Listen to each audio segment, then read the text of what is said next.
2020 es el año que lo ha cambiado todo, el año en el que podríamos resumir con una sola palabra: coronavirus. Y nos hemos venido hoy a hablar con una de las personas que más protagonismo ha tenido en este año 2020, muy a su pesar. Se trata del director territorial de Ingesa, Jesús Lopera.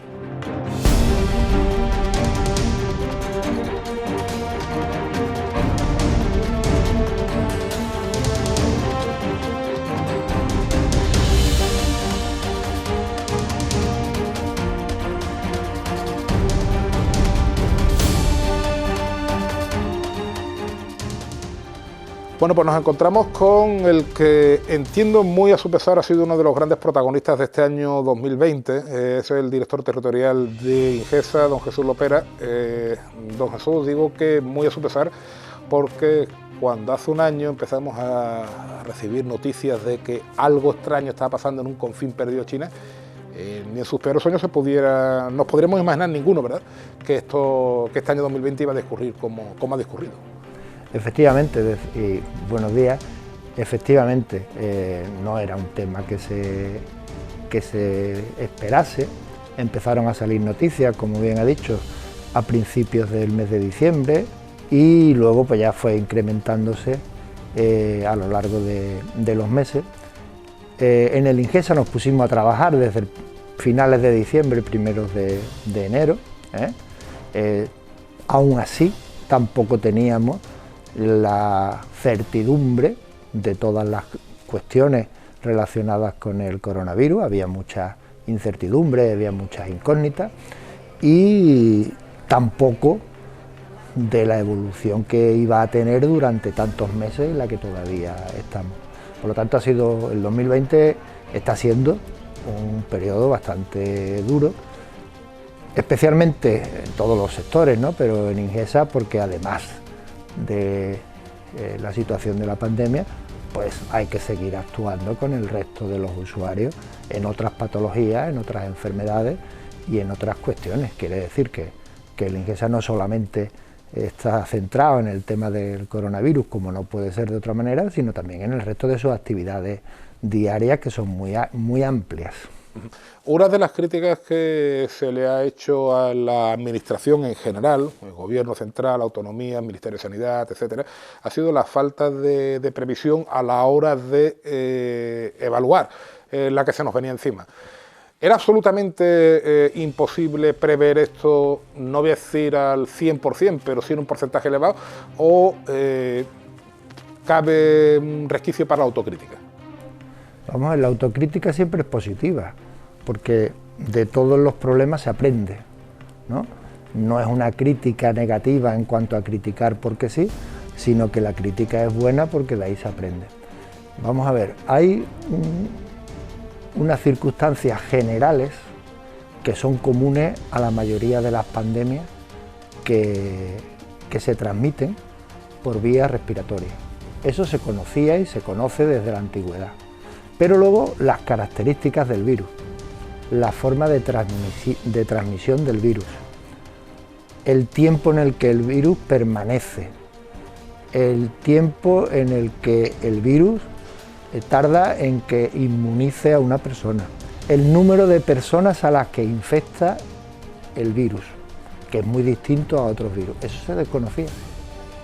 se desconocía. Y por lo tanto, se ha tenido que ir adaptando las estrategias y el resto de medidas en función de que se fuesen conociendo datos más concretos. No es igual que el virus de la gripe, por cada persona que se infecta a su vez a un promedio de 1,2, mientras que el coronavirus, por cada persona que se infecte, al principio de la primera oleada, el índice era de por cada infectado 3, exponencial. Pero eso no se sabe hasta que nos transcurre un tiempo. De antemano no se puede saber. Entonces, cuando el coronavirus aparece, había muchísima incertidumbre. Muchas veces cuando se dice que ha habido cambios de opinión, y eso se ve como algo negativo, no son cambios de opinión, es cambio de situación. Yo soy un poco puntilloso en eso. Quiere decir, se toman medidas en la medida que se conocen cosas. Y si hoy se conoce algo de forma distinta como estaba hace unos meses, pues la estrategia hay que cambiarla. Pero eso no es un cambio de opinión, eso es un cambio de situación y una adaptación a la realidad de ese momento. Me gustaría también preguntarle por una continua en relación con Ingesa, entrando ya en aspectos más locales a lo largo de este año, como ha sido la crítica por la supuesta falta de medios humanos y materiales para hacer frente a la pandemia. Incluso algunos sindicatos han llegado a decir que estaríamos justos de personal y de esos medios materiales también para hacer frente a una situación en la que no tuviéramos pandemia, es decir, por ejemplo, para el pasado año 2019, como se suele decir, por alusiones. Yo quiero dejar una cosa bien clara, dos cosas mejor dicho, luego si quieres avanzamos un poco más. La pandemia en Ceuta, la primera oleada fue muy leve, hubo por desgracia algunos fallecidos, por supuesto no ninguno deseado que voy a contar, ¿no? Pero la realidad es que hubo 14 ingresos hospitalarios y 222 infectados, con lo cual no es una incidencia para nada alta, ni una incidencia que llevase a tomar medidas muy importantes, y aún así las tomamos. El Ingesa lo vengo diciendo desde el primer momento. Yo hay cosas que veo y que tal, y me llaman la atención, ¿no? Porque no ha habido falta de recursos ni materiales ni humanos, de verdad, en ningún momento. La incidencia que hubo en la primera oleada fue muy pequeña y nosotros tenemos y teníamos una reserva estratégica suficiente para hacer frente con los medios de equipos de protección individual suficiente, y luego un plan de contingencia del que dispone el hospital y del que ya hemos hablado en multitud de ocasiones, que va escalando en función de la incidencia que tiene. El hospital tiene hasta 8 niveles y nosotros siempre nos hemos permanecido en los niveles 1 y 2. Nunca hemos tenido siquiera la planta COVID de hospitalización llena, nunca. Y tenemos posibilidad de ampliar más plantas hasta llegar a la ocupación total del hospital, que ojalá no llegase nunca, ¿vale? Y se han puesto los recursos suficientes. Estamos hablando que en la pandemia, tanto en recursos humanos como materiales, finalizaremos el año con aproximadamente un incremento, un gasto por encima del presupuesto anual, solamente para COVID, en torno a los 10 millones de euros. Y preveemos para el año 2021 un incremento de capítulo 1, que es personal, y capítulo 2, que son compras de bienes y servicios, pues ambos en torno a los 15 millones de euros. Vengo diciéndolo constantemente, la gestión directa de la asistencia sanitaria en Ceuta, que la lleva directamente el Ministerio a través del Ingesa, ha puesto a disposición todos los recursos que hayan hecho falta. No existía un servicio específico de microbiología y Ceuta lo tiene ya específico. Microbiólogos, se hacen PCR, test de antígenos, test de anticuerpos, serología de alta quimioluminiscencia, todos los recursos que ha habido que poner se han puesto. El servicio de medicina preventiva se ha potenciado muchísimo. Y no solamente estamos haciendo frente, los de atención primaria igual. Y no solamente se han puesto los recursos, sino, como todo el mundo sabe también, el Ingesa ha prestado una gran ayuda y un gran apoyo a la Consejería de Sanidad en el área de salud pública, así como a otras instituciones, educación, Inserso, en fin, a otros organismos públicos. Por lo tanto, como le decía yo anteriormente, ¿no? Una institución que tuviese déficit no se pone a ayudar a otras, ¿no? Entonces, se quiere en algún momento, y también es lógico, ¿no? Y es natural hacer reivindicaciones, pero hay que separar un poco lo que son las reivindicaciones muy justas de ámbito laboral, que los sindicatos están para eso, ¿no? Y otra cosa es relacionar una cosa con el tema COVID. El COVID ha estado bien llevado, de verdad, desde el primer momento hasta ahora, y se ha hecho y se ha puesto todos los recursos que han sido necesarios para hacer frente a la misma. Me habla usted de la Consejería de Sanidad. ¿Qué tal las relaciones institucionales entre ambos organismos?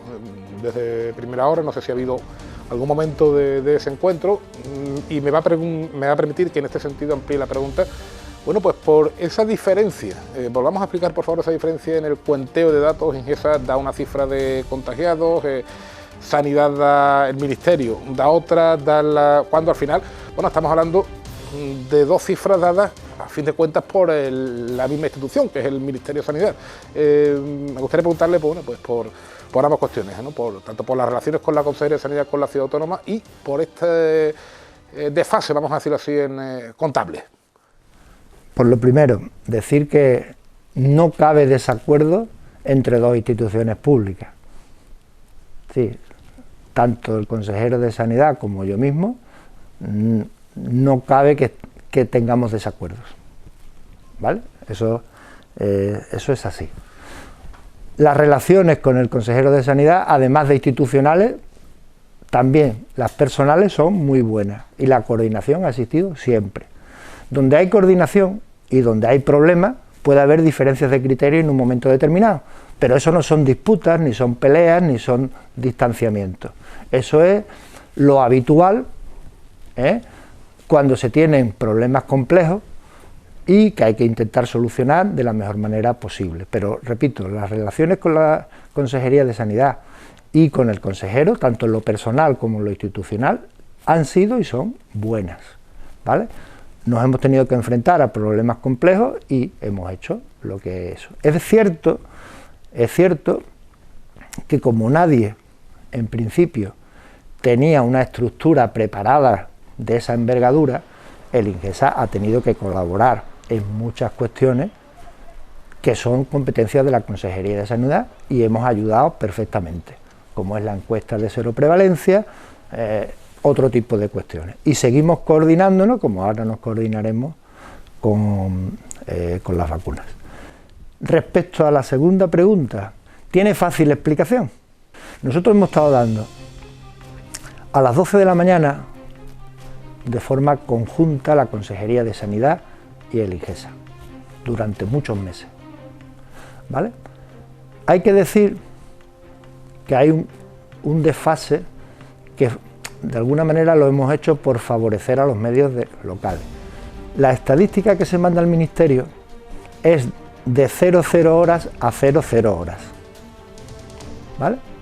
Se cierra, digamos que la estadística que se da al Ministerio son las finalizadas anoche a las 00 horas, mientras que nosotros a las 12 de la mañana la estamos dando actualizada a las 12 de la mañana. O sea, el dato es más fidedigno porque y en 12 horas pueden pasar cosas, de hecho pasan, ¿vale?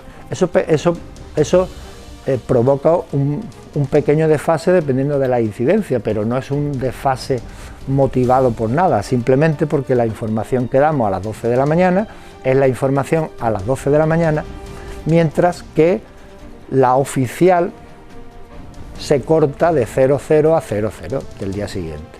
Es decir, si no lo he entendido mal, y disculpe que le interrumpa, cuando el Ministerio de Sanidad a media tarde da las cifras, está omitiendo las cifras de INGESA de las 12 del mediodía. Efectivamente, tiene que ir, porque nosotros lo que hacemos es adelantar esas cifras. En Ceuta, durante la primera oleada y parte de la segunda, la única institución que hacía pruebas era el INGESA, ¿de acuerdo? Por eso nosotros llevábamos las bases de datos y llevábamos la información conjunta con la ciudad. A partir de que se incorporan las compañías privadas y se empiezan a hacer pruebas por la ciudad, compañía privada y el INGESA, como el responsable de mandar la información al Ministerio es la Consejería de Sanidad, nosotros informamos de los datos de INGESA, lo trasladamos a la ciudad y la ciudad los incorpora con los datos de las compañías privadas y las que ellos mismos hacen en el punto COVID. Parece un poco liado, pero realmente al INGESA lo que le corresponde es informar de los pacientes que atiende y de las pruebas que realiza. Más cuestiones, me gustaría hablar sobre el nivel de concienciación de la gente, porque bueno, todos hemos visto casos en los que bueno, pues había personas, no sé si muchas, pocas, espero que sean pocas, ¿verdad?, que se pasaban directamente por el arco del triunfo cualquier mínima norma de higiene. Hemos visto casos, bueno, pues de la policía local entrando en cuartillos o en viviendas particulares por fiestas de cumpleaños, etcétera, etcétera. ¿Ha sido un nivel de concienciación apto, insisto, contando con estas excepciones, el de Ceuta, o desde el punto de vista cívico no lo tenemos que hacer mirar? Yo no quiero generalizar. En general, la población hace las cosas, diría que sí. Pero ¿qué ocurre? Que es un sitio pequeño y a poco que tengamos unas pocas de personas que se salten las normas, pues aparecen brotes y el número de casos se incrementa de forma ostensible, que extrapolado a la media nacional, pues nos hacen a veces ser los que tengamos más casos por 100.000 habitantes, cuando realmente eso tiene también su explicación. Entonces, decir que la población de Ceuta no hace bien las cosas, yo eso no lo diría, porque la realidad es que tenemos una encuesta de seroprevalencia que la hemos hecho recientemente, donde sale en torno a bueno, tiene un índice de confianza, pero el dato que se ha dado está en torno al 9,2%. ¿Qué quiere decir? Pues que la gente no ha tenido contacto o ha tenido menos contacto en otro sitio con el virus y por lo tanto ha hecho las cosas bien. ¿Qué ocurre? Que hay sectores que no lo hacen bien, en cuanto que son las agrupaciones familiares, los desplazamientos y los actos un poco multitudinarios, llamémosles entre comillas. Y ahí es donde hay un poco que concienciar a la gente de que estamos en una pandemia. Es que parece que eso sí que se nos olvida. Pero decir que la población de Ceuta no hace las cosas, yo eso no lo diría, al contrario. Yo creo que hay que aplaudir que hay muchísima gente que lo hace, muchísima gente que se pone mascarilla, muchísima gente que no sale, muchísima gente o sale lo imprescindible, que cuando va a un restaurante elige un sitio que esté bien acondicionado, donde se sigan las medidas, etcétera. Pero en los sitios muy pequeños ocurre. Y entonces, en el momento que hay botellones, que ya se quitaron, en el momento que hay desplazamiento, como ha pasado en los puentes, y ahora está pasando de forma suave, pero también ha habido un poco incremento de la incidencia. En cuanto hay reuniones familiares de varios convivientes diferentes, etcétera, pues aparecen brotes y con un número de pacientes no demasiado alto nos ponemos por encima de la media nacional enseguida. Entonces hay que concienciar a estas personas de que sigan, porque no solamente se ponen en peligro ellos, es que luego van a sus casas y allí hay personas mayores, personas dependientes, personas etcétera, y hay que cuidarlos, claro. Y una última cuestión, yo creo que la respuesta es obvia, pero ¿qué espera del año 2021? ¿Qué le pedimos al nuevo año? Bueno, yo creo que hay que ser optimista en el sentido de que la vacuna va a suponer una mejora importante respecto al 2020, aunque no es la curación total. Yo quiero trasladar a la población, sobre todo a las personas mayores, a los que trabajan en centros sanitarios y sociosanitarios, a los que están con mucha exposición al público y son esenciales para la comunidad. Recomiendo la vacunación, recomiendo la vacunación. Eso es muy importante. Sé que hay reticencia, sé que hay ciertos temores, pero Europa es garantista, por eso hemos empezado la vacunación un poco más tarde que en otros países de fuera de la Unión Europea, pero la vacuna es esencial y debe vacunarse todas aquellas personas de las que ya he comentado. Y luego el resto, pues continuar con lo de siempre, por favor. Mantenimiento de distancia de seguridad, lavado de manos con gel hidroalcohólico, el uso de mascarilla, evitar las concentraciones y todas las recomendaciones que la Consejería de Sanidad de la ciudad de Ceuta, a través de los sucesivos decretos, pues viene diciendo que se hagan para controlar la expansión de la pandemia. Esas medidas son muy importantes y no hay que relajarlas.